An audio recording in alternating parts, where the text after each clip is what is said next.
internationale. abonné leen ci suñu chaîne YouTube ngir jot saa su nekk ay xibaar yu wér te wóor aju ci réew mi ak ci bitim réew. Seneinfo.net.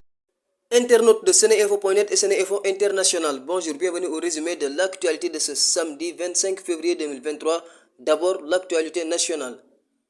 Le président Macky Sall a nommé vendredi de nouveaux membres de l'Office national de lutte contre la fraude et la corruption OFNAC, dont le vice-président est désormais Babacar Ba de la société civile. Les autres membres de l'institution sont Amady Ba, magistrat à la retraite, Abibatou Youm Sibi, magistrate à la retraite, Birane Niang, magistrat, Cheikh Ahmadou Bamba Niang, magistrat, Aliou Badara, professeur assimilé en sciences politiques, et Samba Gueye, spécialiste en administration politique. Ils les siégeront au sein de l'institution pour une période de 3 ans renouvelable.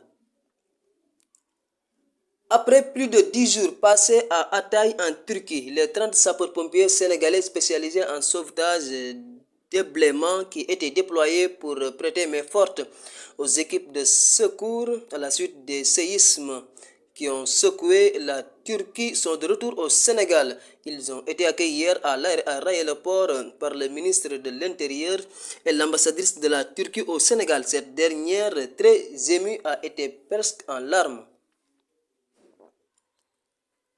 En Afrique, ce samedi, les Nigérians sont appelés à voter pour élire le prochain président du pays le plus peuplé d'Afrique, dans un contexte d'incertitude quant à l'issue du scrutin, alors que le pays fait face à une grave crise économique et sécuritaire.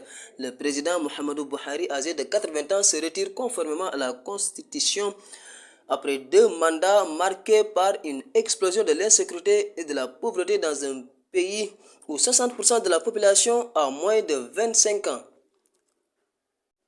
Au Mali, 13 civils ont été tués par des terroristes dans le village de Kani Bonzon, une localité située à une dizaine de kilomètres de Bankas dans la région Bandiagara au centre du Mali jeudi.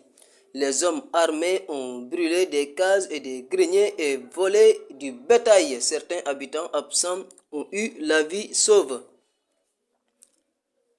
L'Union africaine condamne les propos du président tunisien sur les migrants subsahariens. Le président Kais Saïd avait prôné mardi des mesures urgentes contre l'immigration clandestine de ressortissants des pays d'Afrique subsaharienne, affirmant que leur présence en Tunisie était source de violences, de crimes et d'actes inacceptables. Des propos déjà dénoncés par des ONG avant la réaction de l'Union africaine. Sur l'international, 1 an après le début de l'invasion russe à grande échelle, l'économie et les infrastructures de l'Ukraine sont en lambeaux. Les institutions internationales prévoient le plus grand effort de reconstruction depuis la Seconde Guerre mondiale. Nous terminons par le sport. Par consensus, Abdoulaye Thiam est le nouveau président de la section Afrique de l'Association internationale de la presse sportive. Le président de l'Association nationale de la presse sportive du Sénégal, ANPS, a succédé à Obi Mitchell ce samedi à Dakar à l'occasion de la 7e édition de leur congrès. C'était tout pour aujourd'hui. Merci de votre attention. askanu Sénégal ak bitim réew seen groupe d'information bi di Seneinfo International ubbil na leen ay buntam ci www.seneinfo.net ngir ngeen di mën di am bépp xeetu xibaar ca ba mu jotee ci ay anam yu wóor moo xam xibaaru politique la ci wàllu culture bi cosaan ak aada xibaaru tàggat yaram xibaaru diine ak lépp lu xew ci àdduna bi mën ngeen a abonné wu ci YouTube bu Seneinfo International ngir xam li xew ci seen réew ak fépp ci àdduna bi. seen groupe d'information Seneinfo International ndimbalu askan wi moo ko tax a jóg.